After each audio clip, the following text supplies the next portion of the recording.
Should we just start with the Notre Dame game, or That was the game of the week. it was so far? I think it's been game of the Game of the season. week. You think? Has there been a better game of the season? Florida State, LSU, Texas, Alabama. It was more scoring in those games. Yeah. It's more scoring in those games. You're not gonna get me to say that Ohio State and Notre Dame was the game of the season. Well, no, just At so any far. point. Just so far. I'm not gonna do it. Just so far. I refuse. Okay. All right. It was a good game. It Very was good the game. game of the week.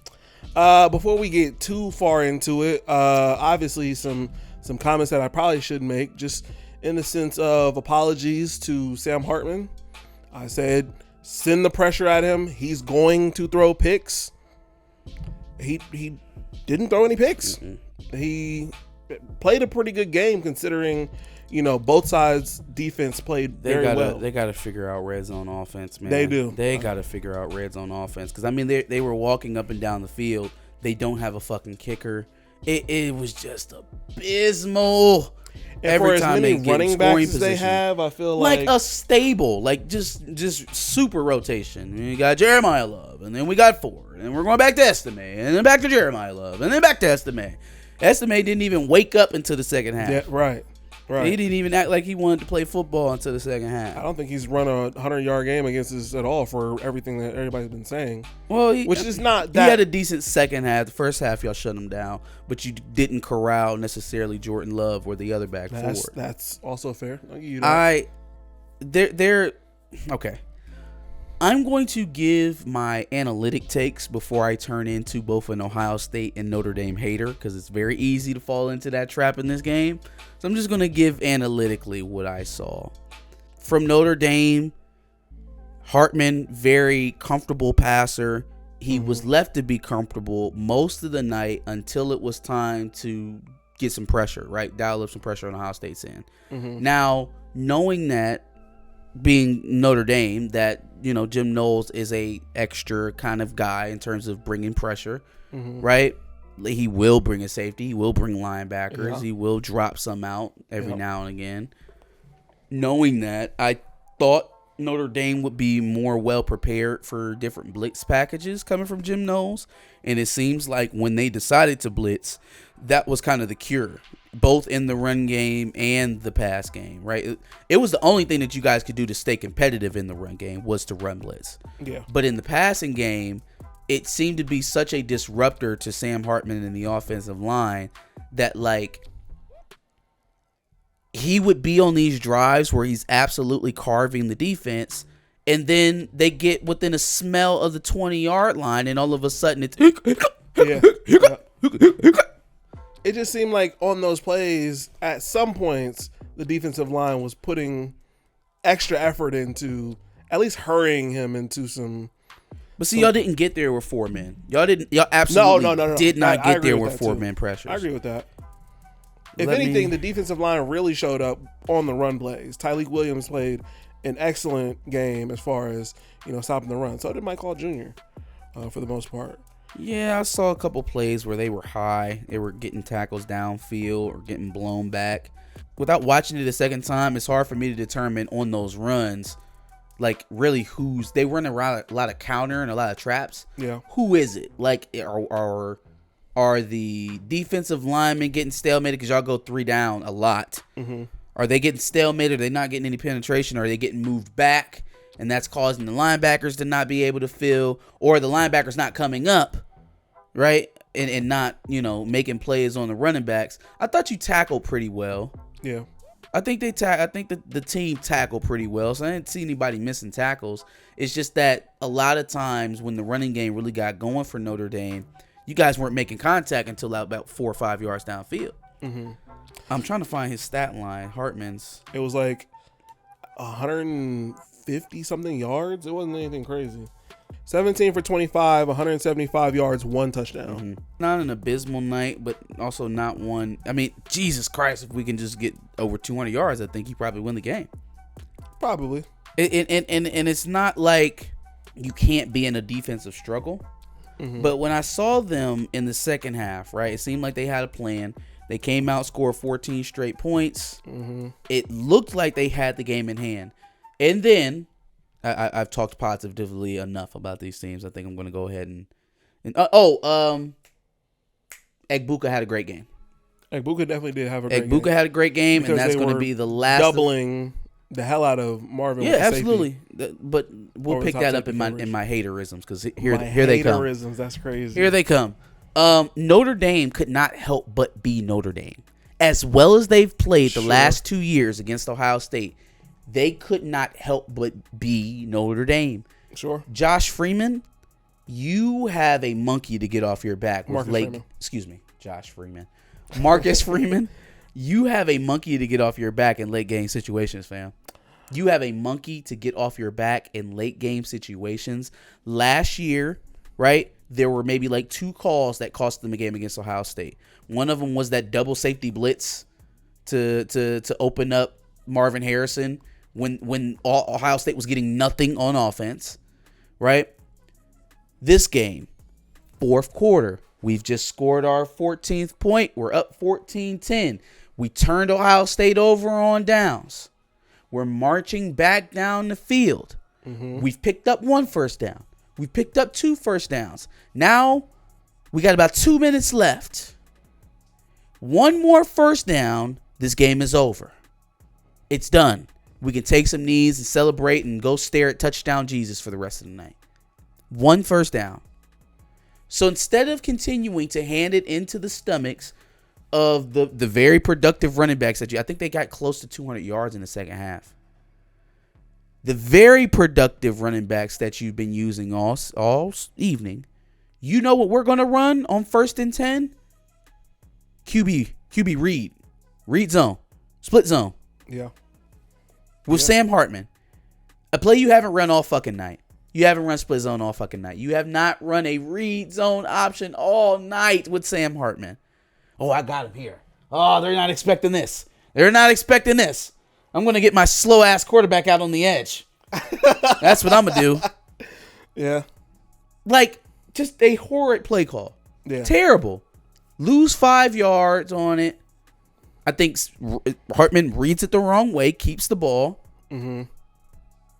Gets taken down for a 5-yard loss. Ohio State spins their first timeout. Yep. You try to bleed clock on the next 2, leaving Ohio State with only 1 timeout, but you get it down to a minute 30. A minute 30. Which is too much time. And a timeout, that's too much time. It's way too much fucking time. It's too much time. And then, because, I mean, Jesus Christ. Let's not even talk about the actual drive getting down there. How the man tried to give the game away to y'all twice and you just wouldn't squeeze the fucking pill. 2 times. But you know what, Josh? You know what would help you even more than having that ball and squeezing it and catching it? Something that would help you even more than that is having 11 players on the fucking field at a time. That was crazy. Yo. For the last 2 plays? Marcus! Your name is Marcus, fam. You can't count to 11? You can't count to 11, fam? 1, 2, 3, 4, 5, 6. Fuck! Time out. Not to mention, so the second time they almost get a pick, it was with 10 players on the fucking field, and you just didn't catch it. Yeah. It was an incomplete pass. So you had a chance to readjust. That was a very near interception. You had a chance to readjust after that play. Yep. It's 4th and goal. And where you didn't have that player, where we run right to? Right where he ran the ball. Where we run to? Where we run to? Yo, Marcus Freeman, fam. You can't count to 11, dog. That's on the head coach. That's on the head coach. That is absolutely on the coach. The dropped interceptions is on the players. The misread by Sam Hartman is on the player. Hartman. The call is definitely on the coach. But not being able to count to 11 2 plays in a row is egregious. It's egregious. It is mind-boggling. It's like I have a deal with Vegas. Ohio State needs to cover. But here's the crazy thing, Jesus Christ. He can't see it.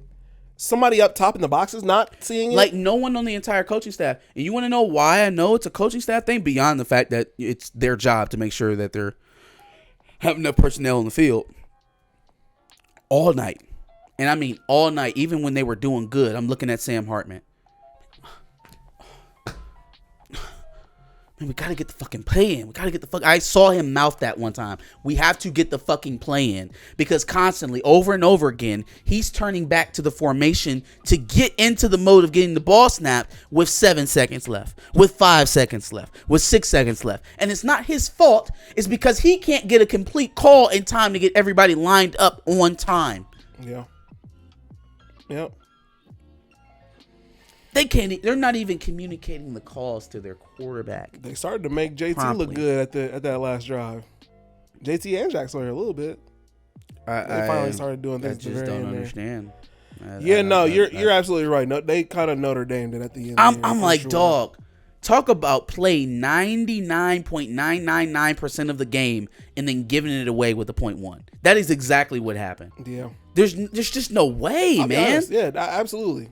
Absolutely. Kyle McCord was barely over 50%. I know Ryan Day was very fond of the way the game ended, but holy shit.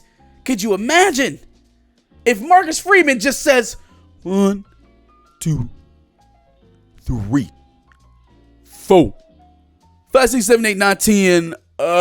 We ain't got to know. Time out. At any point in them last two plays. Yeah. Yeah. No. Man, that's really all it needed, right? Because then that player would have been right there, probably would have stopped that. I mean, they got over the line by a half a yard. Mm-hmm. They hit Chip Trayanum, and he falls down with the ball right on the goal line. Yep. If there's another human body there, just maybe, just maybe, you know, yeah. Jeez, they had a timeout. They did. They did. They did. He could have called a timeout. Like, come on. Yeah. But anyways, I refused to take a side anyways. And let me just address a segment of my fan base that had me all upset on Saturday. Yeah, it seemed like y'all were very split on who to root for. Hey, fam. For those who were rooting for Notre Dame, you're wrong. For those who were rooting for Ohio State, you're wrong. You were supposed to watch the game and enjoy whoever lost, is what you were supposed to do. I really don't understand. I'd rather Ohio State win because I want to face an undefeated Ohio State team. Why? And there were some who were like, oh, no, you hate Ohio State at all costs, so I want Notre Dame to win. It was like, man, what the fuck is going on here? I don't even understand the logic here. Why we can't just watch the game? I was like, I don't get it. Like, I don't understand it either. And to finish out my point on the game is that it wasn't just Michigan fans who had Ohio State on the brain. Oh, no. It was old Ryan Day who had Lou Holtz and Michigan on the brain at the end of this game. Fuck Lou Holtz. Yeah, I don't know why it's necessarily it's on site with Lou Holtz to get into a personal beef with an 80-year-old former football coach. I don't care how old he is. It's on site. He's basically a breathing mascot for Notre Dame at this point. Like a breathing, lisping Lou Holtz mascot coached for Notre Dame so long ago. Yeah. ESPN won't even let him back on to commentate. Like, he's not relevant enough to be on ESPN no more. No, like, why the fuck are you in the post game screaming at Lou Holtz, and then coming just shy of name dropping your rival? Like, Jesus Christ, bro. He was emotional. Tell me, he's definitely emotional. He was emotional. He's definitely emotional. Then, not just in Tell general. me you read and listen to everything that people say about you without telling me that you listen to everything that they say about you. I think I'm surprised he didn't go. I'm surprised he didn't go. People think I'm basing my beard. I think there are a lot of coaches in college football who are the exact same way. We see that. We see that.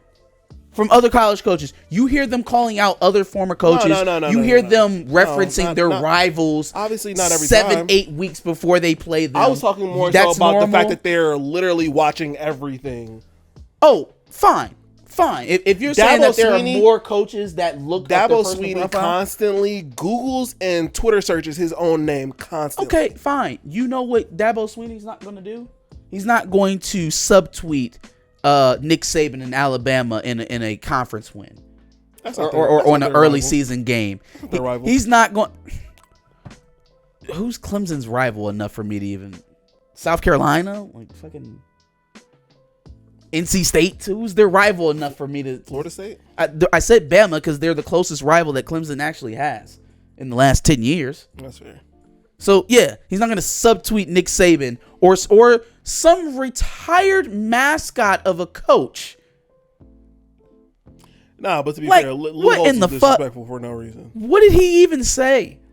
He basically called us pussies without saying. Calling Fam, us I pussies. want to hear what he actually. You know what? Yeah, it's all there over. There we go. Let's see what. No, he you know said. what? I retweeted it, so I should. Yeah, let me see. Let me see what he said. That was so disrespectful that it deserved a mention in the post-game interview. Number 2, Notre Dame is a better football team than Ohio State. Love hearing that. Preach, Coach. And let me tell you why. We have the best offensive line in the country.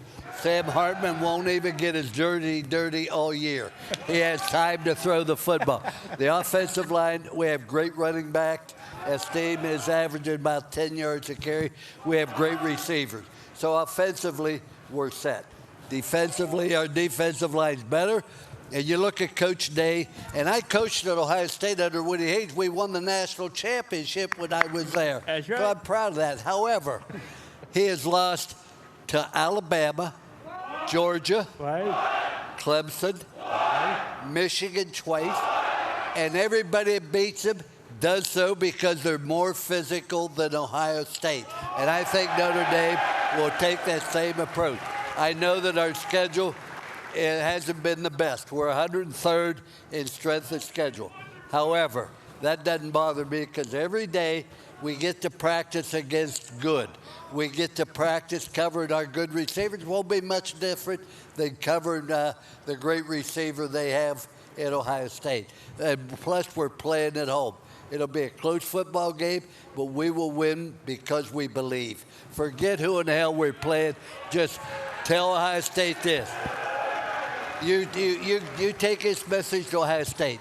You tell them they better bring their lunch because it's going to be a full damn day's work. Oh my God, Josh. Oh my God. Literally, who else? My take got so much worse after actually watching that. First of all, Notre Dame receivers underwhelmed, except for when they were breaking fucking Proctor. I don't know. That boy don't got no ankles. He left them bitches in South Bend. He left with the win, but he left his ankles. Because 17 put that nigga on the ground something crazy. Oh my God. That is facts. It was so bad. But yeah, no, the Notre Dame wide receivers left much to be desired. Sure. That was the most benign I'm rooting for my home team statement. No. Dog, It was you lose to everybody because your team is pussy. Fam, that is sensitivity. That's sensitivity. You named the last lose- 5 teams that Ohio State lost by, and he named the common thread with all of them was physicality. That's the truth. That's the truth. Michigan, Alabama, Georgia, and Clemson. So we Every weren't time physical- y'all lost, so we weren't physical against Georgia? the other team out physicaled you. The other team out physicaled you. We can go down the list. Georgia, 2 14-point leads, hawked down, 200 yards rushing, most of it happening in the second half. Michigan, 2 years in a row, over 250 yards rushing in both games, 300 in the most recent one, and then we capped it off with 2 80-yard runs in the fourth quarter. Okay. Clemson, the last time y'all lost to Clemson, your boy not Estime, you know what I'm talking about, the ETN. Jaguars, ETN, went nuts, right? The last time y'all lost to Clemson. This is not an uncommon thing. Okay. Fair. Stop. So then when we beat them by being physical, is he not allowed to be like, oh yeah, what's that shit you was talking? Lou Holtz? But that doesn't make what he said untrue. I'm thinking he said something closer to what you said. Like Ohio State is soft. Like he actually called them soft. What he said is that the last 5 big games that they played, they got out physical and they lost them. He basically called them pussy.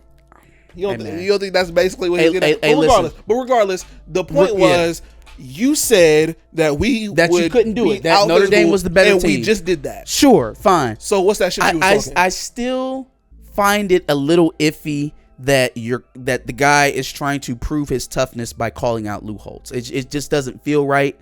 It doesn't. I just think he was tired it doesn't of all the feel bullshit. very tough. Okay, There's and a- Lou Holtz was just the figurehead of that. Sure, but at the end of the day, you're picking a fight with an 80-year-old, fam. No, That's not. There's no it's toughness not- about that. it's not Lou Lou Holtz Holtz. is not on the staff. Lou Holtz is who gives a shit what he says. But you're taking it literally. Lou Holtz is an example of No, everybody I'm who taking said it the same literally thing. because he called him out specifically. Right, but what I'm telling you he is- had a choice to remain vague. He had a choice to say this is for everyone who has doubted Ohio State, right? He even started to say that after he called out Lou Holtz. It's Ohio versus everybody, right? Yeah. That's fine enough. Call out your haters and your detractors. You specifically called out Lou Holtz. Because why it are was you literally picking the fights most recent thing he could think with of. guys who are no longer actively involved with programs, who can't. Lou Holtz had just said that Oh my on God, Friday. on a fucking podcast, man. This is But it was a viral clip. and then even more embarrassing than the Lou Holtz thing. We played one bad half. We played one bad half in the last several years. Why are you so mad at him for being What the- emotional? If Jim Harbaugh got up there and got Fam, emotional too, you wouldn't be saying this. I've never seen Jim Harbaugh subtweet Ryan Day in a fucking post game. We are really on your Third brain. base is well, that's not even subtweet. Fam, He that said was it. in the game, and it wasn't a sub. Right, you're saying that wasn't a subtweet, and that was after the game. You're Well, this talking is about after the us. game. You're talking about during the game that we were playing Ohio State. He said that after the game. Okay. He didn't beat okay. Penn State and say, "Oh yeah, by the way, Ryan Day was born on third base." He didn't beat Michigan State and say, "Oh yeah, by the way, those Buckeyes really think they're hot shit. We're gonna beat them this year." Let's call it a spade. a spade. we live You rent were free only in that saying man's this because head. it's Ryan Day though. Fam, we live rent free in his head. I don't see any other coaches doing this. He won an Sure, emotional game. Say it's biased. Say I already It said is definitely biased. I already said this is the Notre Dame and Ohio State hater section. No, for sure. That doesn't make it untrue. Doesn't make it untrue. You Anything don't see Ryan other Day coaches does, doing you look this. at with a microscope, and it becomes this big ass thing. I'm not It lying. does. I'm not lying.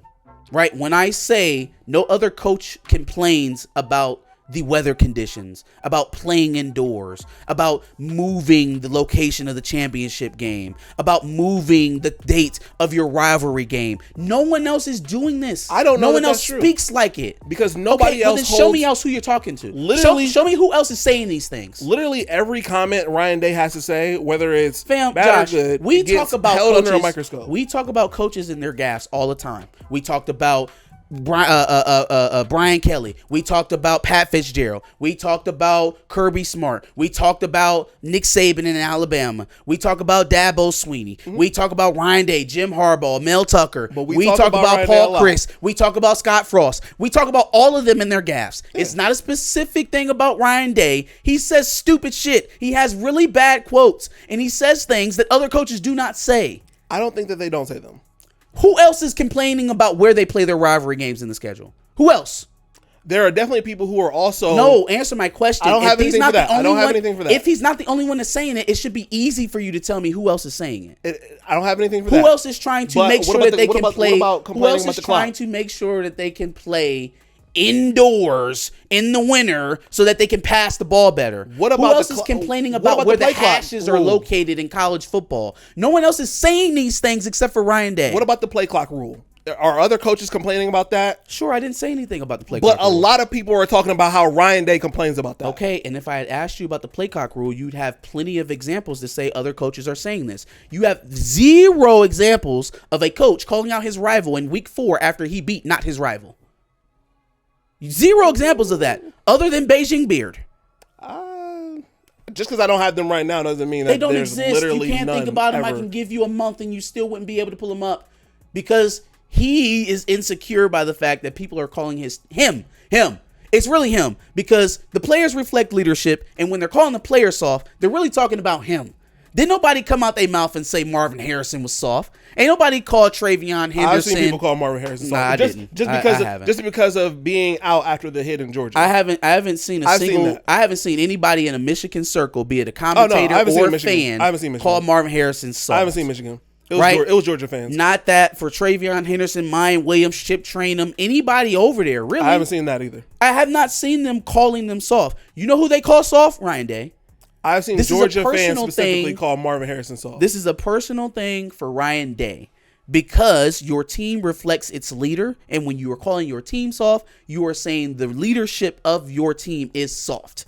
And he takes that shit personally. We saw that. You're telling me that. He was emotional. He took it personally. Yeah. So what he ended up doing was ranting and raving, defending himself more than defending his team. But I'm not going to fault him for doing that after the win. Hey, man, I don't think it matters when it happens. I think you should only be talking about your rival when you're about to play your rival. That's all. But let's be fair. That's all. He's been just a me thing. Put on the hot seat. I literally just think he was emotional, and literally a whole bunch of things just flooded to his head. And he just said things. Now, he just said things. If you think that performance is going to somehow prepare you to beat us, fam, no, we still got some work to do. You said in the interview yourself 4 different times, 3rd and short or 4th and short, you failed to get it. You ran a jet sweep on a 4th and 1. Yeah. You ran a jet sweep on a 4th and 1. And again, hate to keep going back to this, but the last 2 plays that you played against Notre Dame on offense, they only had 10 players on the field. Yeah, sure.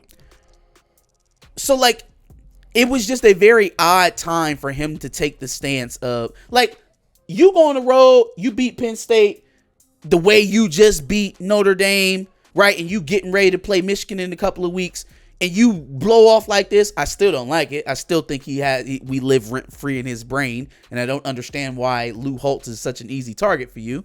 But because I went viral, I would understand it a little bit more because it's almost like a ramp up, a preparation. Dog, you got 8 weeks.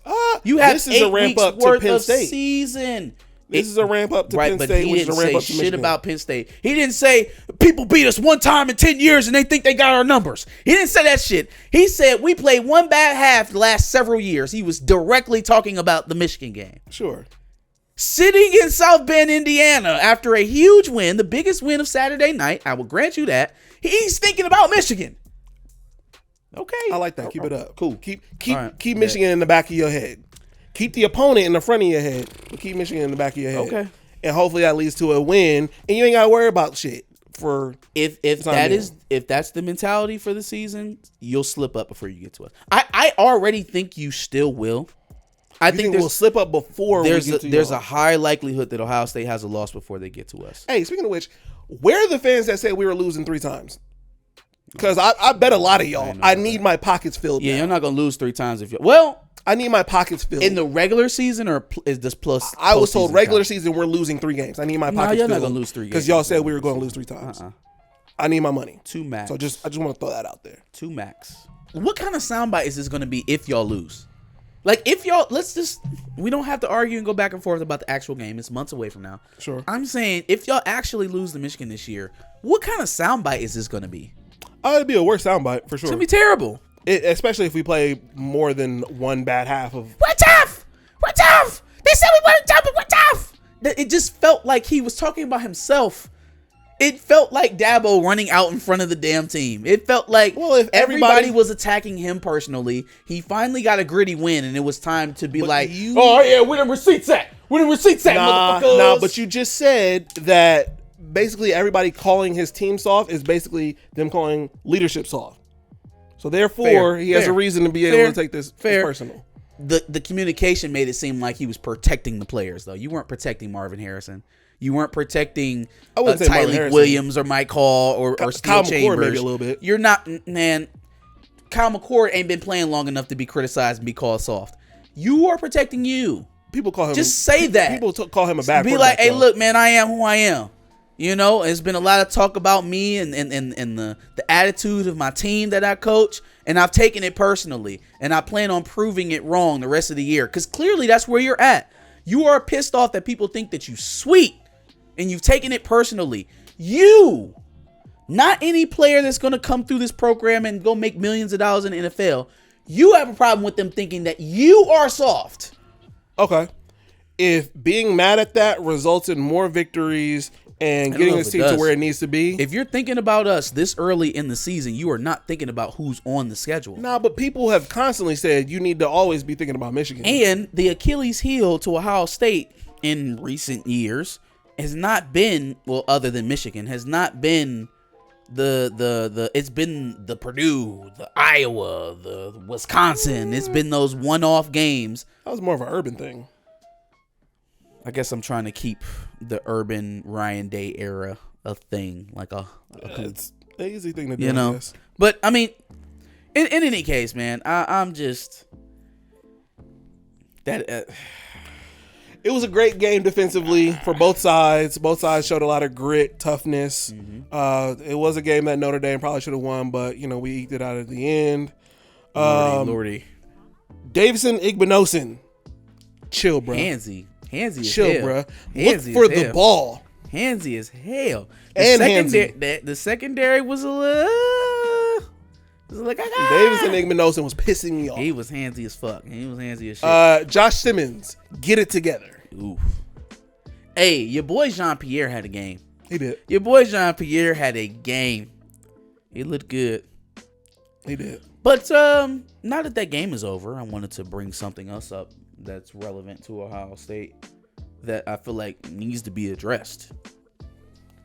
So, former athletic director Gene Smith was on the Hill this weekend, begging them, please do something about this NIL money. Please, Mr. Congressman, come down here and make somebody do something with these black boys and all this money. Please help us out. Help us out. Do you know how much money we got to pay to get a recruit to come to Ohio State? Because apparently, the going rate for a top-level recruit to come to Ohio State is $5,000. And we will even pay you a little bit more if you can guarantee us that you're not going to go to our rival. Bruh. And this is the former athletic director admitting this to Congress. But hold on. But wait. I thought all the narrative spinners that were talking about the Harbaugh scandal, no, so you don't understand. It wasn't a cheeseburger. It was because he lied about it. So lying about cheeseburgers outweigh flat out like quid pro quo. Not even an NIL deal. You can't give an NIL deal to somebody who's not on your team. Straight up, 5 stacks for saying hello and walking through the door. And even if you don't want to fuck with us, that's cool. We just gonna give you 7 to make sure that you don't go to Ann Arbor. I see why. That's fucking foul. I see why you have a problem with that. That's not recruiting. Sure, That's not sure. recruiting. That's not what that is. Sure. That's just flat out cheating. That's fair. Because who's not going to take that money? Absolutely. Yeah, fuck it. I'll go kick it in Kentucky. Well, fuck yeah. I moved back to Kentucky. Who gives a shit if I'm going to be good? I can't go play at Ohio State anyways. Let me just go fuck around in Kentucky and rake these checks in. Because why not? Fuck yeah, I'll go to Miami. Miami's already paying me to come down there, and Ohio State's going to pay me not to go where I really want to go. Why not? It's a double fucking whammy. Here's the problem with that. Or here's the only thing I have issue with that whole thing. You have a right to be mad, obviously. Every team is doing that. Blouse. Okay, so a recruit. First of all, every team doesn't have the funds to. If we don't have the funds to get NIL to every player on our roster, what makes you think we have $7,000 sitting around to get players not to go to Ohio State? Okay, so then a recruit is taking $5,000 from only Ohio State at this point? No, he's or is probably that taking not? it from anybody that offers it. Yeah. So you just put where's yourself in the bucket with the Texas A&Ms, with the Miamis, the programs Bamas and that Georgias. we fucking hate, With the Bamas and that Georgias basically as well. cheat their way into top 10 classes. See, for one, I don't think Alabama needs to do that. I don't think they need to. Maybe at a certain point in time it was the standard, but Alabama, Georgia, Clemson at a point in time, right? Those programs were so big and seen on the national stage, you didn't need to pay a kid to come visit there. You didn't need to pay a kid to go visit a 5-time in the last 7 years national champion. Okay, so how I'm understanding it is the recruit is coming with basically an invoice like, oh, you want me to come out there? $5,000. That's how I'm understanding the quote. Sure. So then that would mean that he's getting, even if he's not getting $5,000 specifically, he's getting that money for visits elsewhere. And so that I don't means, think we ever doubted that other programs were. You said everyone is doing it. That's just not true. a lot of people have Everybody's to be doing not it. paying recruit. Maybe not To Bama. this extent, maybe not Michigan. To maybe this one-off teams extent, are not doing like, it. hey, we know you ain't really fucking with us. We been knew that, but we want to make sure that we don't have to face you in conference. So Take this money to go play somewhere else. Like, you may be fucking the kids' Other future large over. teams, other large teams have to be doing it. That's all I'm saying. A USC has to be doing it. I mean, I don't know. I don't know.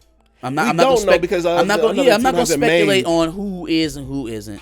Although we know some of the ones who are. I just don't.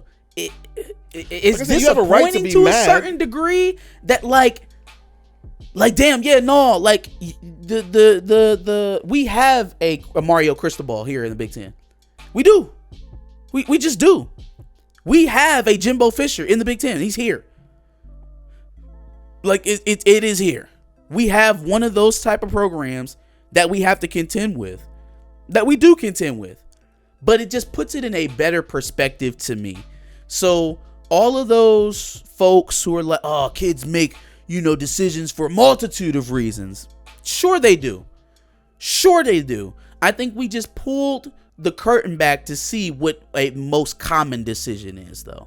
But we already kind of knew at some level. We knew that there was money pay for was play. probably. It was the specific nature. First of all, the fact that he was willing to air this information out to me is very telling.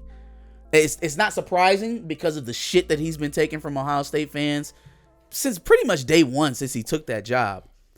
But the fact that he was willing to air this out about the former university lets me know that there's probably some rift there with Gene Smith in the university. Like there's no way Warwick Manuel leaves the university today. Ain't no way he's unearthing some fucking scandal about recruiting and putting it on the university. It's just not how that usually goes down. It didn't happen with your last AD before Gene Smith. Mm-hmm. Right? It didn't happen with Dave Brandon with us. And he had reason to throw some dirt on Michigan's name, Well, here's the other thing is, I don't feel like it's... Do you feel like it's going anywhere? Like, that comment is going to take... Here's my... Well, I mean, it's pretty much an omission. I don't see how it doesn't.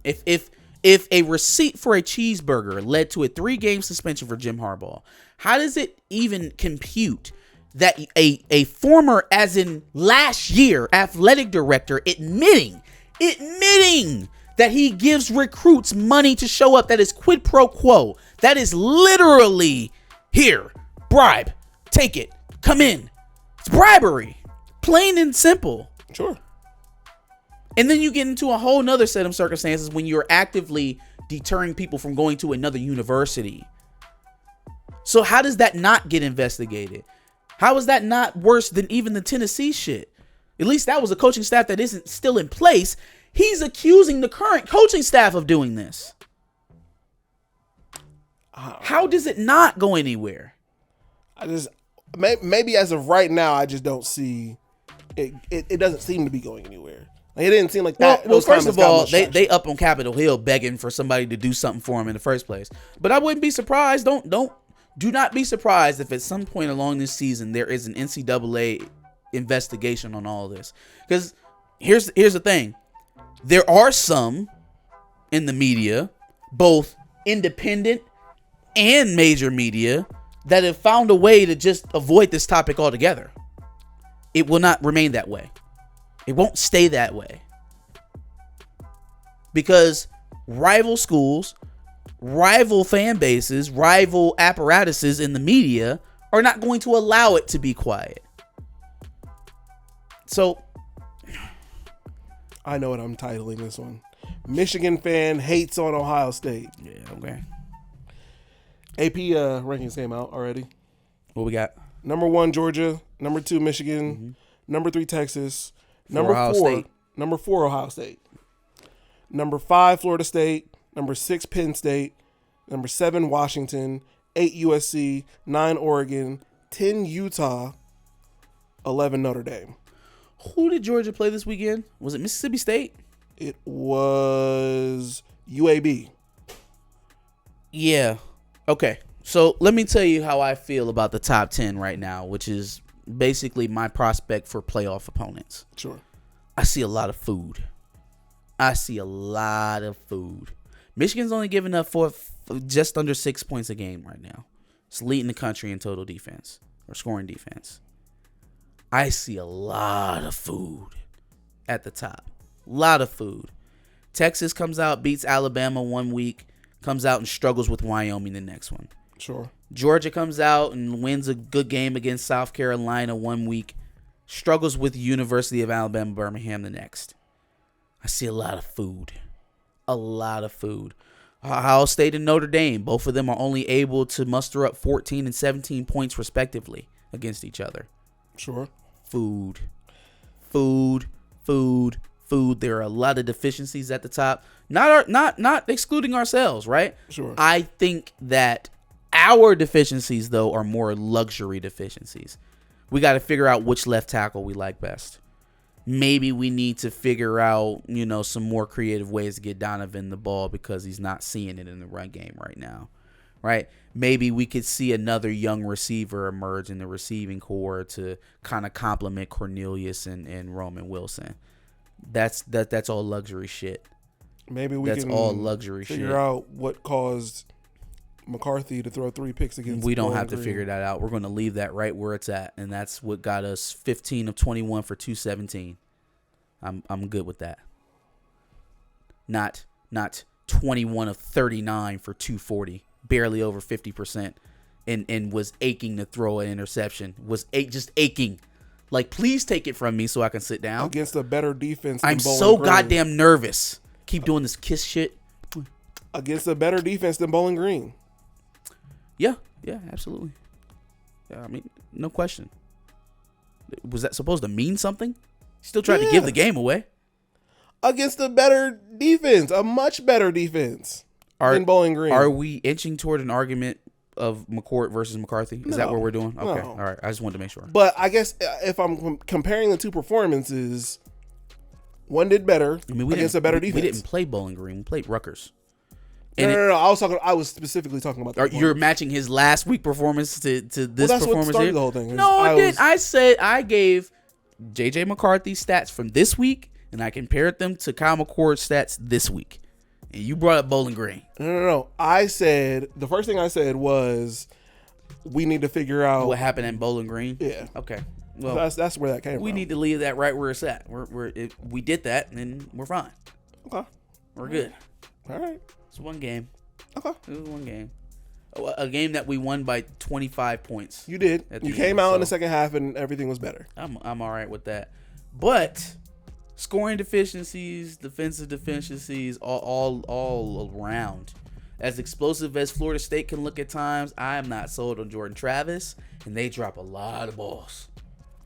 Drop a lot of passes. Yeah. Who else is up there? Yeah, literally Clemson handed that game in a nice pretty bow to Florida State. Sure. Clemson is done. Yeah. Penn State, Penn State be looking shaky. they be having these impressive scores, and the game just be looking real woozy. Yeah. Real woozy. And anytime you get pressure on Drew Allard, he looks like Clifford. You get pressure on Allard, he's a taller, slower version of Sean Clifford. Absolutely. Absolutely. I see a lot of food, man. I am very excited about the prospects of what is going to shake out here by the end of the season because I do not see a truly dominant team. There I isn't do one. not see a truly dominant team anywhere on the map, man. Everybody's I love got it. their Love it. their deficiencies and issues that they're dealing with. Even Georgia. All of them. Everybody's got them.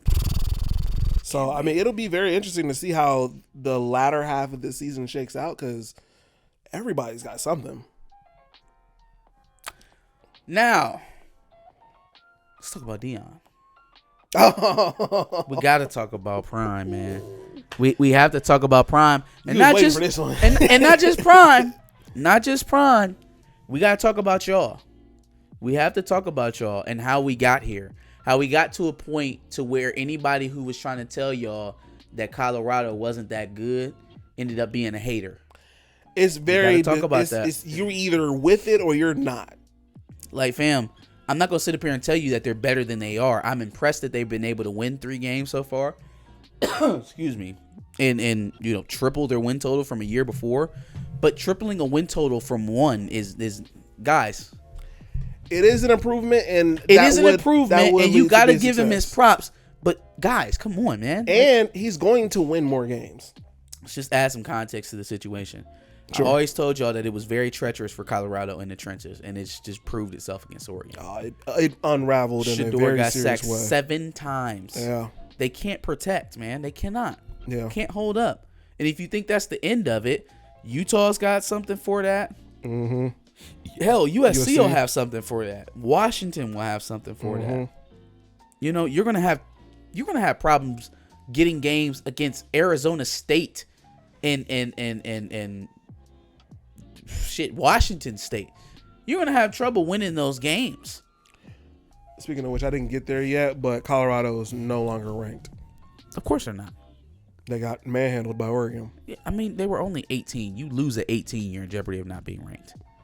Well, you lose to 11, but the way they lost. I think even if They got they had completely lost in a dismantled. respectable manner, they'd have been in You jeopardy think of falling out. You think if they lost a close game? There's 7 spots in between them and the top 25. That falling 7 spots after a close loss to 11 is not unheard of. Especially Yeah, but I if think the the thought teams was- behind you win. Yeah. That's the only thing that has to happen is the 7 teams behind you win, you lose, you're out. Let me give you this, though. Fresno State is 25.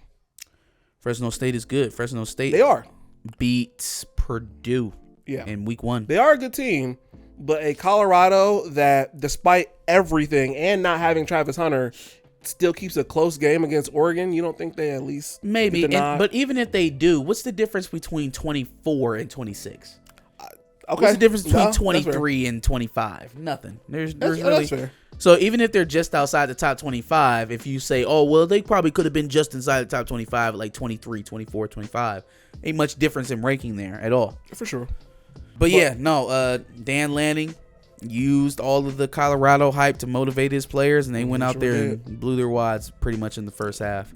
Immediately. It was something crazy, yeah, in the first half. It was like 28-0 or 28-6. And then they ended up winning 42. 42-6. Yep. Yep. So again, let's just readjust some of these expectations for Deion. First of all, it's so funny how quickly people forget certain shit. So we went to Jackson State, and we had the number 1 player in the country come to Jackson State. We won the SWAC, and we did all of this. Who ain't SWAC? Meme and all that. Yep. And then we hate Deion because he left Jackson State, and how he left Jackson State went to Boulder. And then now all of a sudden the grassroots support from black people is just coming back. Oh, you ain't heard? Colorado's a HBCU now. No, it's not. It's probably the whitest university in all of America, other than BYU. Yeah. But are y'all going to jump ship again when he goes to Lincoln, or when he goes to Tuscaloosa, or when he goes to Gainesville? Because Billy Napier is about to get fucking fired. Yeah. When he leaves to goes to one of those schools, is it fuck Deion again? Probably not. No? Oh, he left a white university high and dry, so now it's okay. It's okay. It's good. It's good. He can be a mercenary as long as he's not fucking over black people. And even then, it's cool. As soon as you get a new job, we coming right back. I don't even know. Like, there were some people who were still okay with him leaving Jackson State because they were like, oh, well, what's he going to do? Stay at Jackson State forever? He obviously has a plan here to ascend. I just didn't like that he leaned so heavy into we doing this for the culture, for the people. I mean, dog, they asked you how you recruited Travis Hunter to come to Jackson State. You said out your own mouth, he can go play in front of 100,000 anywhere around the country. But you put him in front of 40,000 of his own people, and that means something. That was just horse shit. That was just talk. You moved that nigga out to Boulder. That sure ain't 40,000 of his people. Yeah, him and his shorty have a whole house that they did a YouTube tour on. He has a house in Travis Hunter? Pretty sure. I think they're renting it, but yeah, him and shorty have a whole crib that Damn. they did a whole tour of it. Jesus. Yeah. I mean, anyways, we'll leave the NIL talk for another segment. But it's just silly, man. Like, how much more of this am I supposed to take? Like, I can just support him as a football coach, and that's enough. But all of this leader of black men, and he's doing it for future black coaches, and no, he's not. No, he's not. He proved that when he left Jackson. He sold y'all a bill of goods. He told y'all what it was. It didn't really end up being that. And now we should just treat him like we treat any other football coach around the country. No more, no less. That's fair. You know what it is though, is how they seem to be pinning it as this black man is arrogant and he's this and that. Yeah. And so there are a group of people who hate on him. It is a podcaster who has a budding podcast network or a budding sports podcast who loved Prime and sung Prime's praises all over his pod. And the minute that Prime loses, let's be honest, these kids are unruly and they're acting like look, we would criticize this if this was somebody that we didn't love. We would criticize him if there was any other team, as if we don't see week in and week out in college football players acting an absolute asshole everywhere. Yeah. Michigan State jumped a Michigan player. Hey, Ryan Clark, that's piss poor, bro. And I understand it's gonna get you a lot of clicks, and it's a hot take, so a lot of people gonna repost it. Sure. That's piss poor, bro. Not for the pivot. That's piss poor. Even though I don't really care for Prime in that way, in the whole protecting a black man way, but that's just like, I didn't hear none of this come from you. I didn't hear nothing about the chains and the turnover thrown and Prime shades and the way that they celebrate after touchdowns and shit like that. I ain't heard you say a fucking word. Shador's watch. It's done been protection. Deion can do no wrong. And then all of a sudden they lose, and now it's time to pull out the criticism that you've had all along and that we just have to be honest about. Get the fuck out of here. Nasty. Get out. At least I had the balls to say it while they were winning. Jesus Christ. I think, my whole thing is Colorado has never been my main team. So while it's been kind of fun and interesting to look at from the side, like a lot of people bought into the hype, and I was like, look, I'm more worried about what's going on with Ohio State where Colorado's cool to watch and everything like that, but I'm not that into it like everybody else is. And so I can look at it rationally instead of being like either gung-ho Prime or fuck Prime, basically. No. Like I'm just like, okay, that's a cool little side story to what's going on, but what's going on with O State? What else happened? Your boy Moore, Dante Moore. There you go. Yeah, he had a rough game. Did he? He threw a pick six, and they never scored after that for the rest of the game. Sheesh. Utah beat them with their third string quarterback. Yeah. Well, it wasn't such Utah's a great. Been kind of winning with. I mean, no, they're an elite defense. They're good defense. Yeah. It just wasn't the coming out party I think everyone was expecting from Dante Moore. Sure. He won the starting spot. Yeah. So. I'll put one loosely. I'll say the starter had a very short lease after a five-star quarterback threatened to transfer when he didn't get the starting job at the beginning of the season. So let's put one very, very loosely. Fair enough.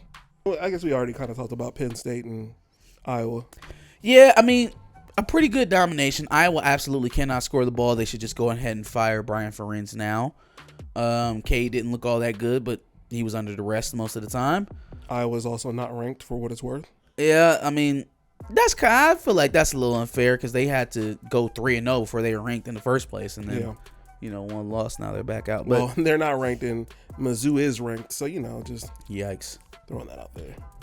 Eric All had a fumble. Good to see. Caleb Brown probably still doesn't have any stats. I have no clue. I wanted to watch it, but it was a 7:30 game too, so it was just like I think they're trying harder on offense. It's just not coming together, man. They don't have a good offensive mind running the show. Yeah, they don't have a guy who knows how to get guys open, and then turnovers doesn't help at all. So yeah, not that great on Iowa's end. On Penn State's end, another decent victory. I honestly kind of liken it to what we just did to Rutgers, only I don't think Katron and Nick Singleton dominated the running game the way that they wanted to.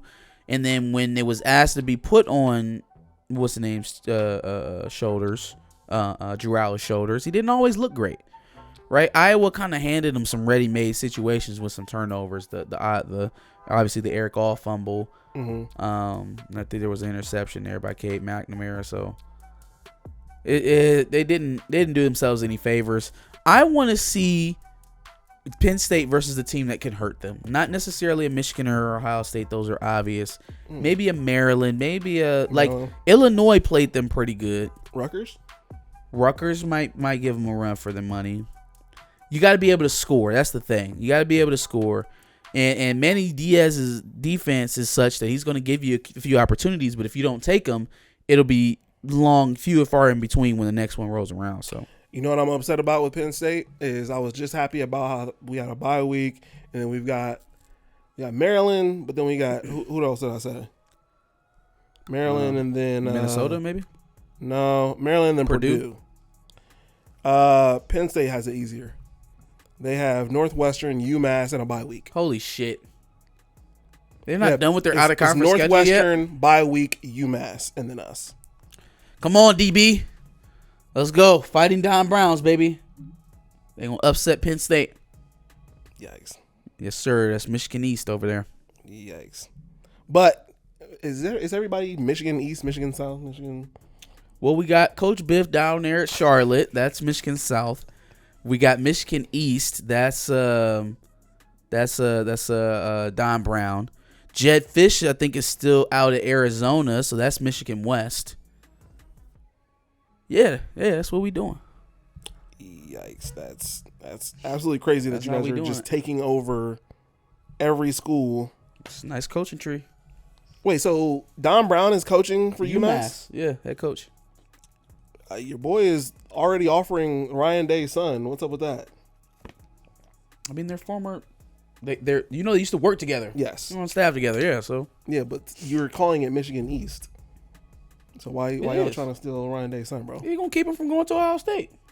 He gonna he gonna pay up that bag to do so. First of all, how old is Ryan Day's son? He's in 8th grade, I think. Oh, okay. Like I don't think he's even in high school yet. I might be wrong about that. He's going to pull off a coup for us. He's going to make sure that Ryan Day's son doesn't make it to Ohio State so he can be like the white Shedeur Sanders. He's going to have to pay that bag to do so. Like, you know, $7,500.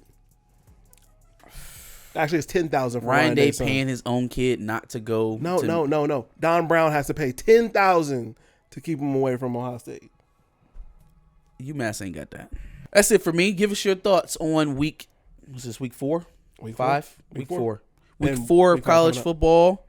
How'd your team do? What did you think about our teams this week? JJ had a great bounce back game. Michigan won, blew out Rutgers. Ohio State pulled out a nail biter versus Notre Dame. Put everything in the comment prompt below. Make sure you like, share, and subscribe. Come back next Thursday for another House Divided segment. Absolutely. Make sure you check out our previous segments, which we have here on the channel. Plenty of great segments to go to.